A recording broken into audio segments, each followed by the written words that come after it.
Hello everyone and welcome back to Super Mario World on the Super Nintendo. I am one Welsh sheep yet again, and you see that star thing? We're ignoring that and going back here. What? Bowser's Castle? What? Okay, fine, we're at the end of the game, folks. Okay, it's time to wrap up. Playthroughs are pretty much overdone with. I'm joking, obviously. The playthrough is far from over and done with. We've got another 9 or so parts left to go through this, you know. But yeah, if you do take the secret exit route, you can actually see a sneak peek of Bowser's Castle, and it's pretty cool, you know. I love how the world's integrated with each other, you know. I love how you can go to areas and it just feels like the world's just a massive connected overworld, because obviously it is an overworld, but I love the way it's connected, you know. That's all I'm saying. But anyway, like I said in the previous part, when we have access to a power star just like before, and also that coin block, if we had the power star on us still, that would have been a another star block we could have used. But if we were good enough, we could have gotten. You can get loads of extra lives, you know, when you have the power star. You can ram. You can go through enemies. There we go. You can destroy enemies, and after enough enemies are killed, you get one extra warp, you know. I like that. I love the way they added that to the stars. It makes the star gameplay such a bit more useful, you know. It makes it so much more fun, because it stops being about getting to the end of the stage as quick as possible and starts being more about how many enemies can it destroy while I'm an invincible god, you know. But I digress. It's time to go into the next castle of the game, and we're now introduced to a new enemy type, the Thwimp. And lots of people know the Thwomps. They were in Mario Bros. 3, here they are now. Thwimps are basically Thwomps that aren't in one position. What they basically do is they usually have a set area, in which case they bounce back and forth between, and they're a bit of a minor enemy, you know. Thwomps, you deal with Thwomps the same way that you did in Mario Bros. 3, and for those of you who don't know how they dealt with them in Mario 3, so stand right next to them, they'll drop, wait for them to go back up, and you can go underneath them. Or if you're good enough, you can simply run straight through, you know. You can simply run past them quick if you're quick enough, but I don't recommend that unless you have a simple straight path to go through. Anyway, one thing I want to bring up by here, the music. Oh my god, the music is so good in this game, you know. Mario World's one of those games that I consider to have a perfect soundtrack, and there's a couple of games that are within that range, you know, including the likes of Banjo-Kazooie, but oh, this game is so good. This is my favorite castle theme in the entire series, folks. This is my favorite, well, either this one or Koopa's Road is my favorite castle soundtrack, you know. Like, Koopa's Road is the whole epic factor about it, and this just has, I don't know, it just sounds so epic, it's so creepy, it's kind of perfect for what this, you know, but for what you're doing, you know. There's a lot of tricksy platform challenges you need to deal with, and be careful about that, because you can get crushed. Look at him fall. But yeah, this stage is just so good in terms of soundtrack. This game is just, oh. And pretty much every tune in this game, if you listen closely, is actually a remix of the main overworld theme of the game. So, it's quite interesting how they manage to just do one theme, make different instrumentations of it, and it still doesn't feel old, you know. The soundtrack is literally, pretty much for the most part, one big song. And it never gets old. I loved the soundtrack. What can I say? In fact, throughout these castle levels, like this one, for example, the whole point about this is to be patient and take your time. And I'm not very good at taking my time, so for the most part, you're gonna see me probably dancing and nodding along with the music as I'm progressing, you know. But I digress. Here he is. I think this one's Morton. I always get the Koopalings kind of confused. I always have, always will. So don't shout at me if I do get him confused. Basically, jump on him 3 times before he reaches the wall. If he reaches the wall, he'll climb up to the top and track you down the other side. And when he tracks you down the other side, well, he'll try and crush you. Whenever he tries to crush you, after he lands, jump, otherwise you get frozen in place, and hit him a 3rd time for him to die. And there we go. Luigi is #1. Look at that epic fighting stance. Ho ho! Okie dokie. I am the victor. Oh, bye. I love doing my Luigi voice. I don't know, it's just, it hurts my throat after a while, but it's so fun. But, Jesus Christ, I'm drop kicking the castle. That's how badass Luigi is. But anyway, Morton Cooper Jr. of Castle Number 2 is now just a memory. The next area is the underground Vanilla Dome. What trap awaits? Luigi, not Mario. Luigi! Find out next time on Dragon Ball Z. But anyway, welcome to the Vanilla Dome. Basically, every stage in this dome area is actually an underground sort of idea, you know, underground sort of style.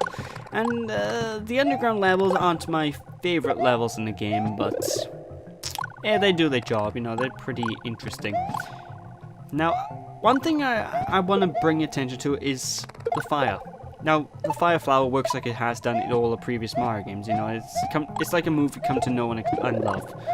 But personally, in this Mario game, I feel the fireballs are a little bit too small for what they are, you know? And God damn it, I thought I got an item. well, not an item, that was a secret exit up there, but I digress. Anyways, just continue moving onwards.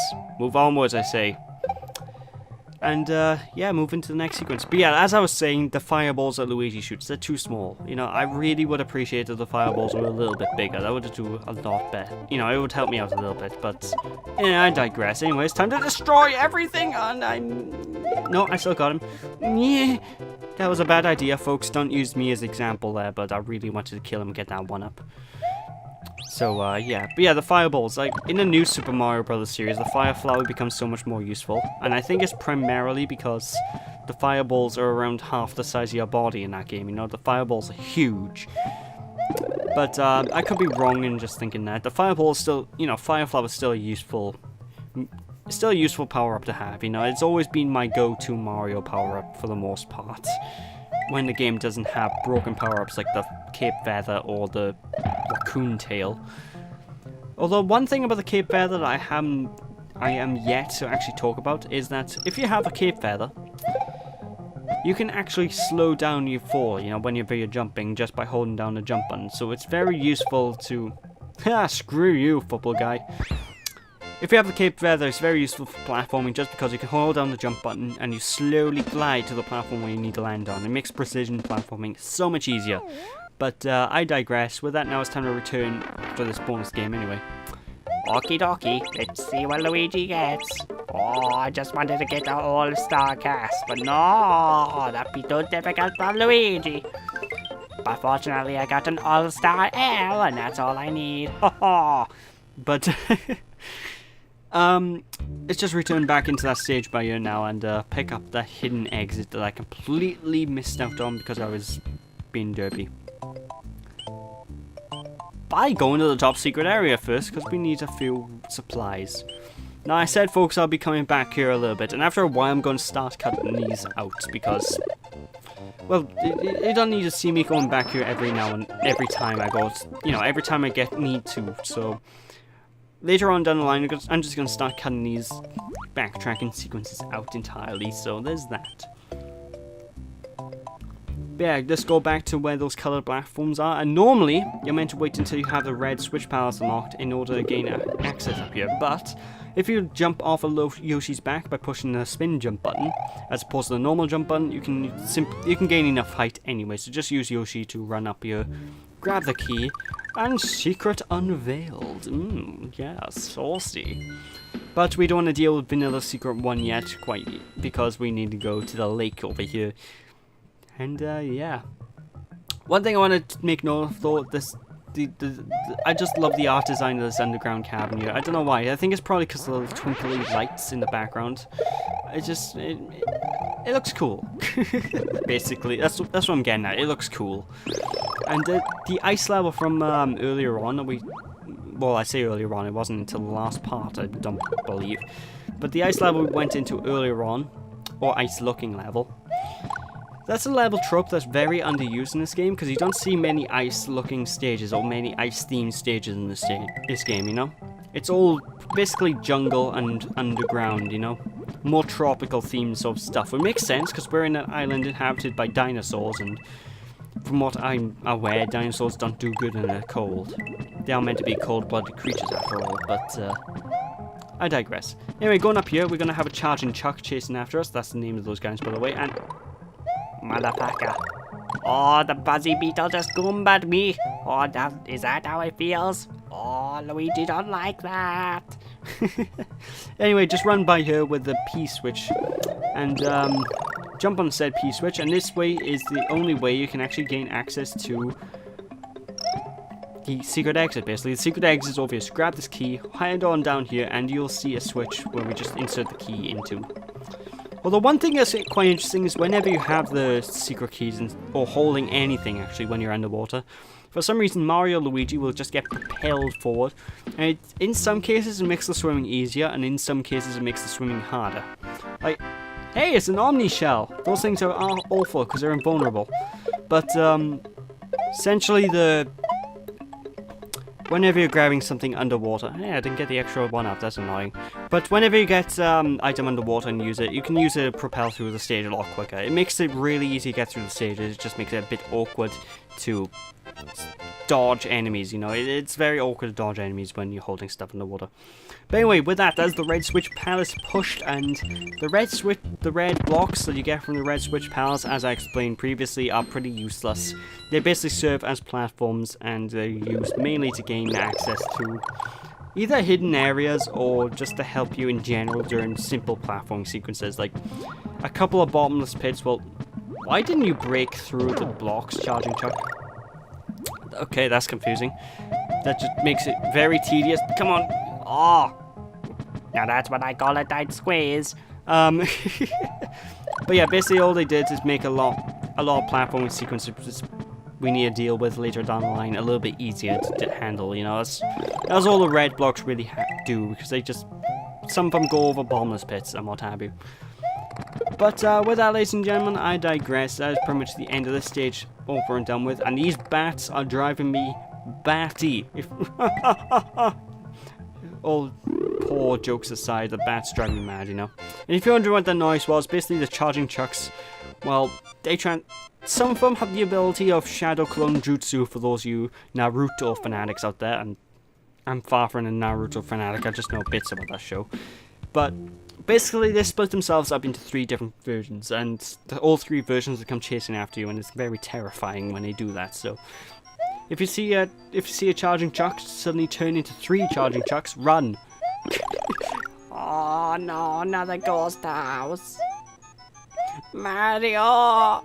Oh, ghosts everywhere, and oh no. So yeah, yet another ghost house to deal with, and this one, if I remember correctly, isn't too tricksy. It's not until much later in the game we'll start getting really tricky ghost houses, you know. This is still early days of the game yet.